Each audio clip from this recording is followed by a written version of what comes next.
A steamy affair, a depressed housewife, a jealous friend. We're diving deep into the case that has captured the attention of true crime enthusiasts for decades. Get your drinks ready as we explore the controversial case of Betty Gore and her bestie, Candy Montgomery. Welcome to our channel, where we drink heavily and judge humans behaving badly.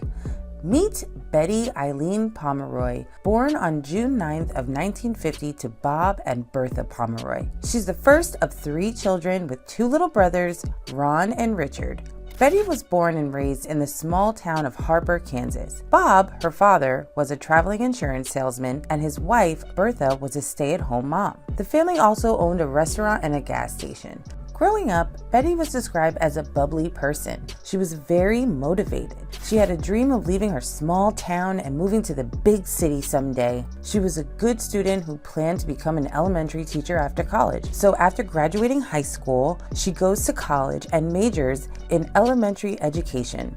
It was during her time in college that she met Alan Gore, a hot, spicy grad student who was also working as a teaching assistant in one of her classes. They lock eyes, start dating, and eventually get married.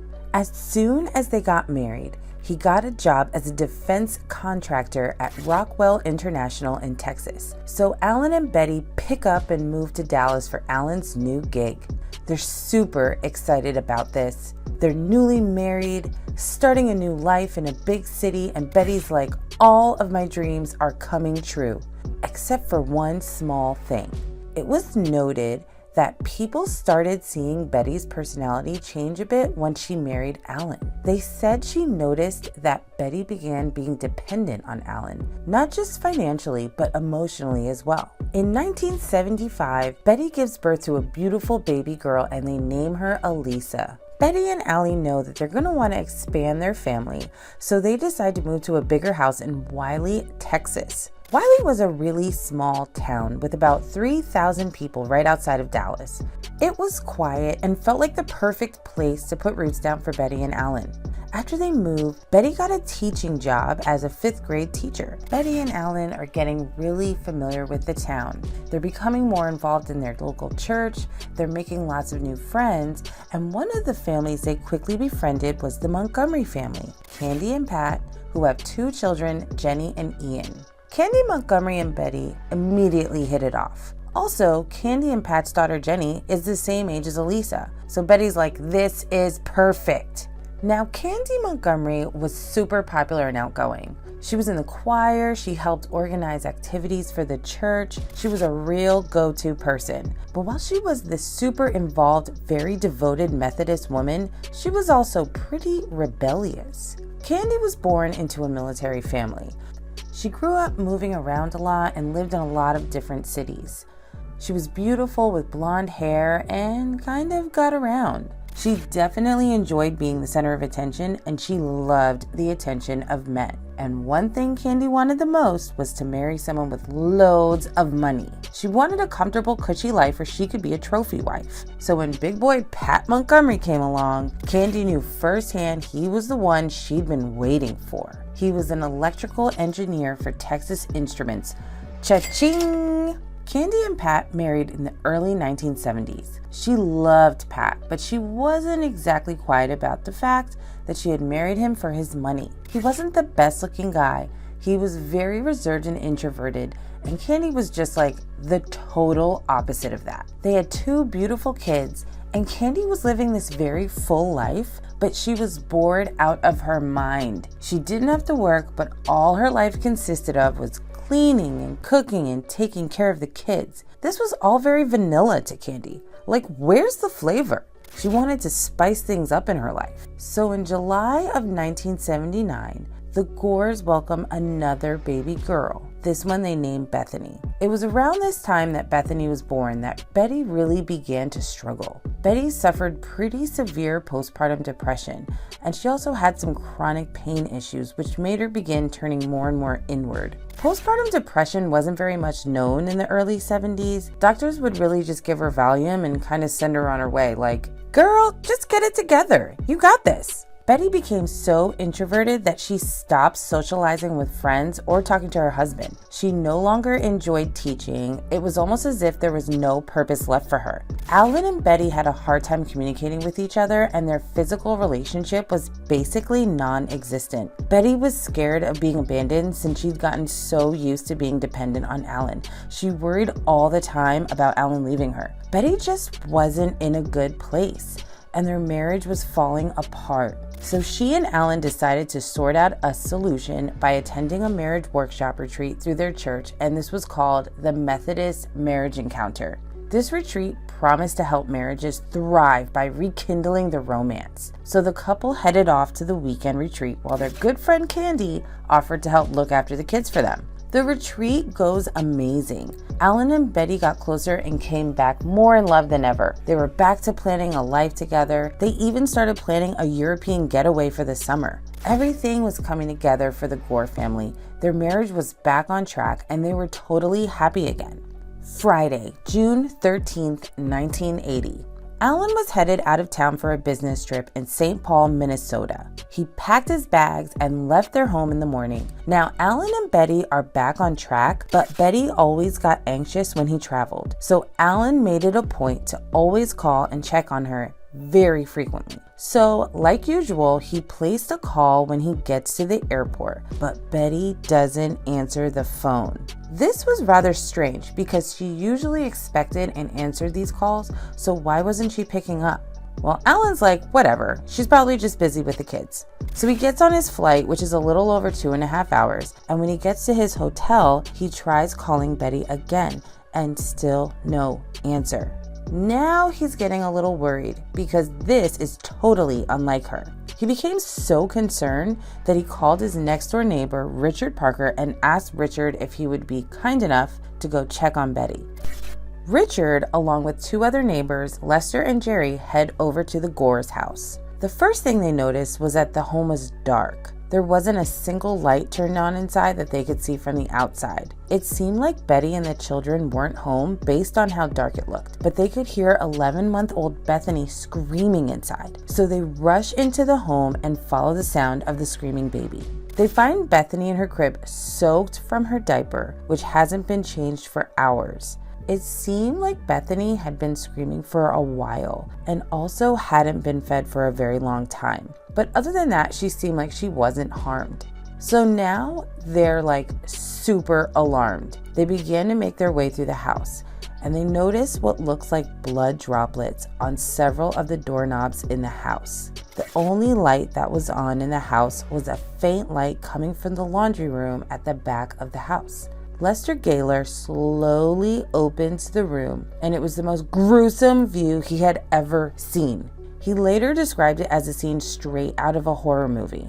Inside the room, the men found Betty Gore laying face up in a pool of blood that was an inch thick. The men initially believed that she had shot herself based on the blood and the damage done to her head. Richard Parker immediately ran to the phone to call the police. Just minutes after the police got to the Gore's home, Alan's call came in and a police officer answered the phone.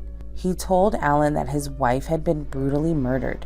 He was asked to account for his whereabouts. Alan told the officer that he's in St. Paul and then he had left that morning and also hadn't been able to get a hold of her throughout the day, and that's why he had his neighbors go check on her. Once Alan learned of this horrific news, he rushed to the airport to try to catch a flight back to Dallas, and luckily he was able to get back to the house that very same night.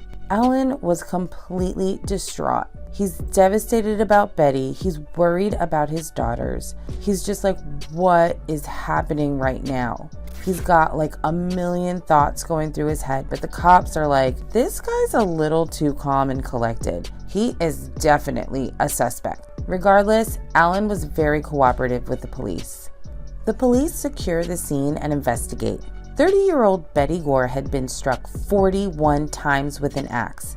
28 of these blows were to her head. The coroner would later determine that Betty had been continually struck in the head over and over again, even after she was dead. Police would find some indentations on the floor from an axe missing its target. There were also marks on the ceiling indicating that the axe had been swung a lot. Now remember, this was the 1980s and crime scene investigations had come a long way from what they used to be. Initially, police believed that it had to have been a random stranger that had come into the house and killed Betty. But this theory would quickly take a turn when the police soon realized that the brutality of the attack on Betty meant it was likely personal by how much they kept striking her body even after she had died. Also, the fact that most of the blows were directed toward her head and face indicates that it was personal. The murder scene didn't really give the police much to work with, but they did find a murder weapon which was left right next to the body, the axe, which turned out to belong to the Gores, which was kept in the utility closet. A bloody fingerprint was found on the freezer in the utility closet and a bloody footprint in the blood. They were able to determine that the shoe impression came from a flip-flop, and it was a men's size 3 or a women's size 5 flip-flop. This was pretty significant because they believed that the killer had to have been a man because of the force and the strength it would take to axe someone like this. So finding such a small shoe print was nuts. There was also blood in the shower and hair in the drain. They suggested that the killer had taken a shower and cleaned up after the murder, which made sense because the killer would have been covered in a lot of blood. Police also noted that there was burned coffee in the coffee pot in the kitchen, which led them to believe that she had been killed in the morning hours. So this whole case is super eerie because the murder happened on Friday the 13th. But police also found a single drop of blood on a newspaper that was sitting open on the table, and this newspaper was open to the movie showing times of The Shining, which had been released just 3 weeks prior to the murder, a movie that's also about a brutal axe murder. The crime scene was investigated, evidence is collected, and the town is totally shaken up. Betty's brothers rushed to Wiley upon hearing the news of their sister's death, and rumors are starting to swirl. Police are questioning everybody, and their first suspect is, Alan Gore. So because of the burned coffee, they conclude that even if he had flown to St. Paul, they believed he still could have killed her and flown out afterward. His flight would have helped him establish an alibi, knowing she wouldn't be found until he sent someone over there. Alan was questioned by the police, and he confesses that he and Betty had gotten into an argument that morning before he left, and he also volunteered to take a polygraph test, which he passed. Then the police got an interesting tip from a 5-year-old that would help break the case wide open, and this would lead to some pretty shocking discoveries. A little girl that lived next to the Gores told her parents that on the day of the murder she had been playing outside and happened to see someone leaving the Gores home, and that person was Candy Montgomery. So the cops are like, what? That little church-going lady? There's no way. So they invite Candy to the police station for questioning. They're like, whatever, maybe she has more information as to what happened to Betty, or maybe she knows something about what Betty was going through, since they were good friends. Candy tells the police that on the morning that the murder took place, she had gone to the Methodist church for summer Bible camp. She said she dropped her kids off and left to run an errand. She said that they were planning on taking the kids to see a movie that night and having Elisa Gore spend the night. But Elisa had forgotten her swimsuit for a swim lesson that she had later that day. So Candy ran over to the Gores to grab Elisa's swimsuit, and while she was there, she went to the laundry room to get the bathing suit and in the process used the restroom. She also fixed her hair and then left back to the church to pick up her kids and Elisa, and then they went home. None of this sounded suspicious, as it was quite normal for families to do this at that time. Help each other out with the kids and run errands. But then police discovered a possible motive for the murder. The following day, after Candy was questioned by the police, Alan Gore called the police station and tells a detective that he needed to get something off his chest. He confesses that he had had a steamy affair with Mrs. Candy Montgomery. So about a year and a half prior to Betty's death, Candy and Alan had struck up a steamy romance. It started as a harmless flirtation at their church volleyball games. Candy told one of her friends that she loved the way he smelled. Okay. According to Alan, she came up to him one night at the church parking lot after a volleyball game and straight up just proposed that they start having an affair. She's like, listen, Al, Pat is boring and I've never had a transcendent sex life. I want fireworks. She also said she wanted a no strings attached kind of affair, just sex buddy, nothing else. Alan's like, wow, there is a lot to unpack here, but also I'm flattered.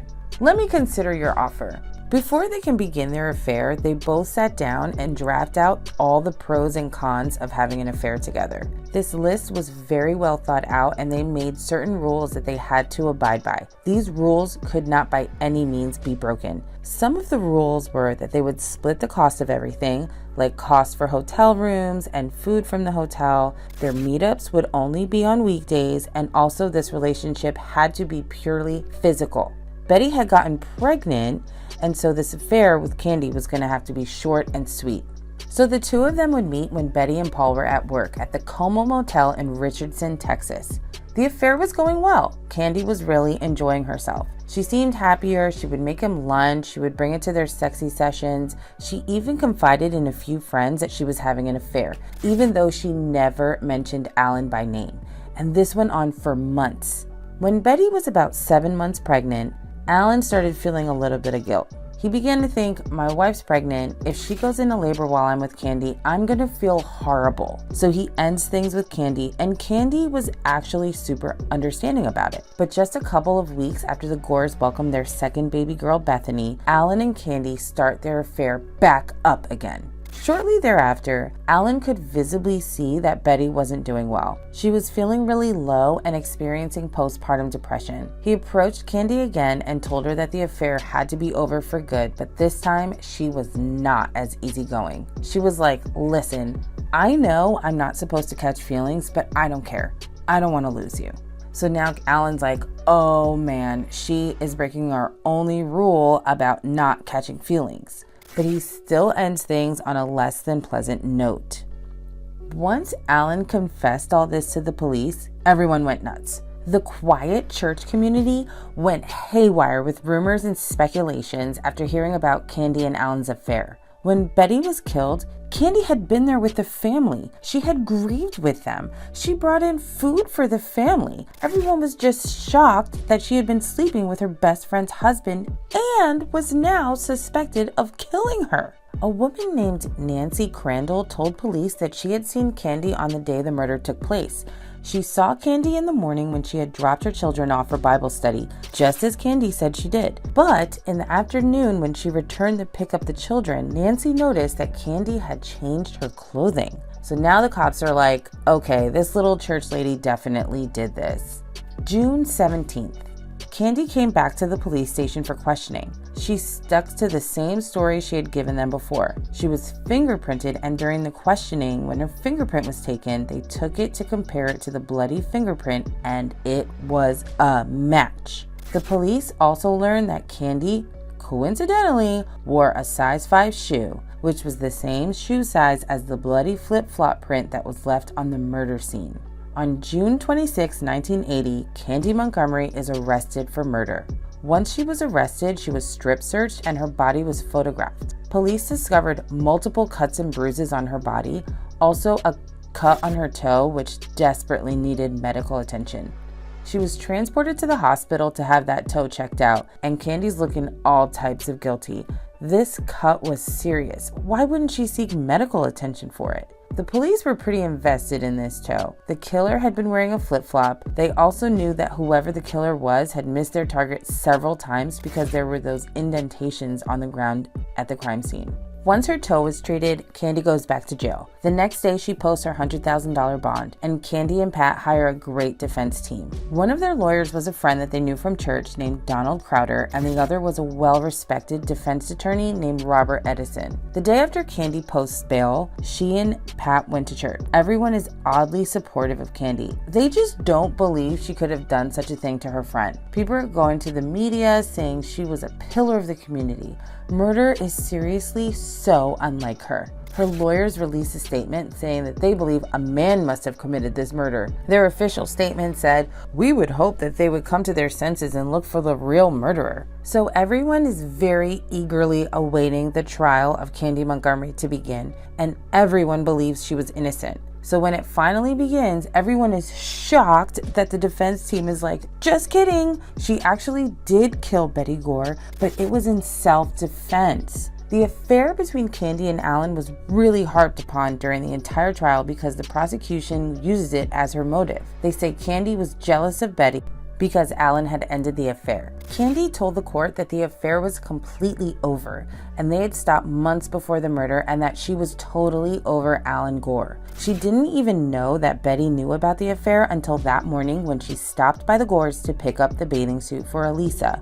And this was when Betty confronted her. She said that she and Alan had gotten into an argument that morning before he left for St. Paul, and it was over their affair. Betty was mad and she kind of sat at home and stewed about it. So by the time Candy arrived, Betty was enraged. Candy did her best to try to calm her down as she kept telling her that the affair was over, she wasn't interested in Alan anymore, and that Betty didn't have anything to worry about. According to Candy, Betty retreated to the laundry room, and when she came out, she was holding an axe. Candy tried to leave through the back door, which I guess was near the laundry room, but Betty blocked the way. She said that Betty picked up the axe and swung it at her, but missed, and it landed on the linoleum floor right by her foot, and it kind of bounced off the linoleum, and that's when it cut Candy's toe. At this point, Candy began begging Betty to stop, saying, please don't, and she said Betty looked at her and said, shh. She was shushing her so she wouldn't wake the baby. The two began to struggle and Candy was able to get the axe away from Betty. At this point, she said rage just took over and she kind of blacked out. She said she couldn't see what she was doing to Betty. She admits to the murder. The question that the jury has to decide was, did Candace Montgomery kill Betty Gore intentionally? Did she go to the Gore's house that morning intending to kill Betty, or was this self-defense? The fact that Candy went with flip-flops and that she hadn't brought the murder weapon was telling. Like the murder weapon in the home suggests, she hadn't gone there with the intent to kill Betty, but the prosecution argued that the brutality of the crime grossly overstates self-defense. According to them, she could have struck Betty with the axe once or twice and then escaped, but 41 strikes with an axe doesn't exactly scream self-defense. The defense tries to counter this by telling the jury about a dramatic childhood incident that Candy was involved in, which she had been struck with a sharp object and she was bleeding profusely. She was hurt, but also scared. She was crying and her mother had shushed her. So when Betty had shushed her as she was begging for her life, it caused a dissociative reaction and she went into what they called a puke state and just kind of flipped. The defense also really attacked the police in this case. They said that Candy's civil rights had been violated when she was denied bail. They also said that strip searching and photographing her was illegal and inappropriate. The prosecution tried to counter these claims by saying Betty didn't have any defense wounds. She didn't even appear to have a hard time trying to escape the attack. Remember, Candy said that they struggled for the axe, but Betty didn't have any bruises, so it seemed like she had been attacked. She was not suspecting it and she didn't have time to fight back. The prosecution argued that this was a crime of opportunity. One of the women had confronted the other about the affair and Candy had followed Betty into the laundry room where she saw the axe, grabbed it, and began hitting her with it. It took the jury just 4 hours of deliberation before they came back with a not guilty verdict. The courtroom erupted when this verdict was read. Betty's friends and family were completely outraged. Her brother Richard would later say that knowing the way his sister had been killed, how brutal it was hard enough. But then knowing that someone she knew had done it, or someone that she loved and trusted, just knowing that was excruciating. Her family did not believe justice was served. They believed Candy had killed her in cold blood. Alan went on to meet a woman named Elaine, who he married just 3 months after the trial. Suspicious! They moved away from Wiley to get a fresh start, but they did not take his children with them. He actually handed custody over to Betty's parents, Bob and Brenda. He signed away his rights as a parent, and the children were taken back to Kansas where they would be raised. The couple moved away but later divorced, and he married a woman named Lindy, and they are still married to this day. As for Candy, she told the media that she wanted to move on and return to a normal life. The Montgomery family left Texas and moved to Atlanta, where Candy became a certified family counselor. You know, where she could tell other people how to have a healthy family unit. Pat and Candy eventually got divorced. She's still practicing as a family therapist to this day. Interesting choice of a profession. From the shocking crime to the dramatic trial, the case of Betty Gore has left a lasting impact on all of us. Our hearts go out to them, and we hope that they found some measure of peace and closure. We know Alan certainly has. Thanks for tuning in to Wine and Crime Time. Make sure you don't miss a single moment. Make sure to like, share, and subscribe to our channel. And for the ultimate true crime experience, turn on post notifications so you never miss a single update. Thanks again, and see you in the next video. Toodaloo!